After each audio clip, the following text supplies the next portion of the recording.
Nitwa Jean Shombosho, nigisha amategeko y'umuhanda no gutwara ibinyabiziga ndetse tukigisha na mekanike, tukigisha n'indimi zitandukanye, Icyongereza, Igishinwa, Ikidage, Icyesipanyol.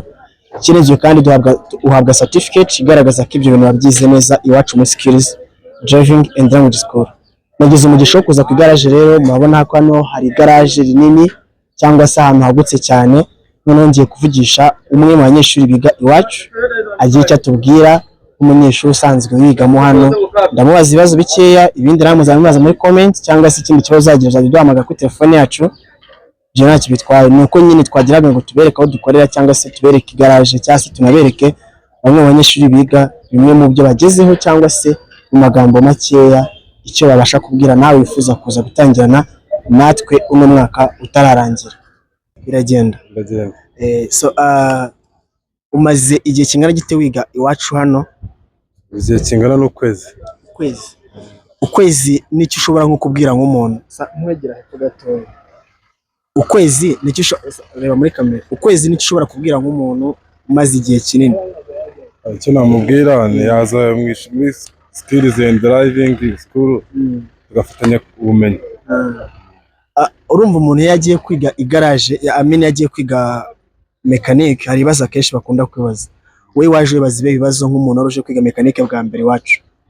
Numvaga ari ibintu bikomeye kandi bigoye, ariko nasanze byoroshye cyane kurusha uko wabyumva.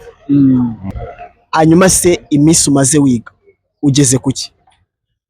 Ni byinshi cyane, ko numvaga ibintu byo gukanisha ari ibintu bigoye, ariko nasanze ari ibintu byoroshye cyane kandi ndanabikunda cyane. Ubu ngubu ushobora kubukanisha imodokari, umuntu aguhaye imodoka atikanike mu kwezi kumwe umaze, hari icyo wakora utubwiza ukuvuga ati ntabyo nakora, hari ibyo mwarimu atarambwira bla bla, nyine umubwiza ukuri? Hari ibyo nakora, hari ibyo nakora kandi birenze kimwe. Hama waje kwiga mekanike ugamije iki ku iterambere ryawe? Ngamije kwiteza imbere no guteza igihugu imbere. Utandukaniye n'umuntu wiga igaraje hatari ahantu haba ibinyabiziga byinshi, bitandukaniye he? Urumva hari ahantu baba bafite igaraje ariko bafite imodoka imwe ebyiri, ariko ndabona nkanga hari ibinyabiziga byinshi, bitandukaniye he? Hano bari bitandukaniye ku buryo hari igihe hari imodoka automatique niya manuel, urumva biratandukanye. Zose kandi ukazikora? Byose umuntu ababyiga. Bitandukanye no bigira ku modoka imwe n'ibijya bitandukanye. Niye mbogamizi muhura nayo mu myigire yanyu?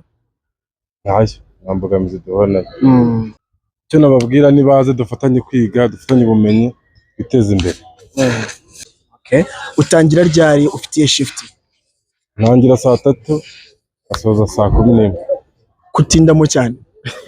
Ntindamo kugira ngo nunguke ubumenyi. Gabriel, courage rero. Asante sana urakoze. Kandi Imana iguhe umugisha, bizagenda neza. Nibitagenda neza uzajya utubwira ntacyo bitwaye. Nta kibazo kabisa. Akoze. Guys, nk'ibisanzwe rero murabona ko byoroshye cyane. Wajyaga wibaza se bigenda bite kugira wige mekanike? Mekanike kwiga nta gikomeye, amezi 3 nabihagije. Akarusho kari aho ngaho nuko ushobora kuvuga ati uburyo ndi kwigamo mu gihe kingana amezi 3 cyangwa 4 naye nzatangira kukirigita ku ifaranga. Twashumbashaja ibisanzwe Skills Driving and Language School. Telefone 07 9 68 97 98 rimwe, 079 68 97 98 rimwe. Murakoze cyane.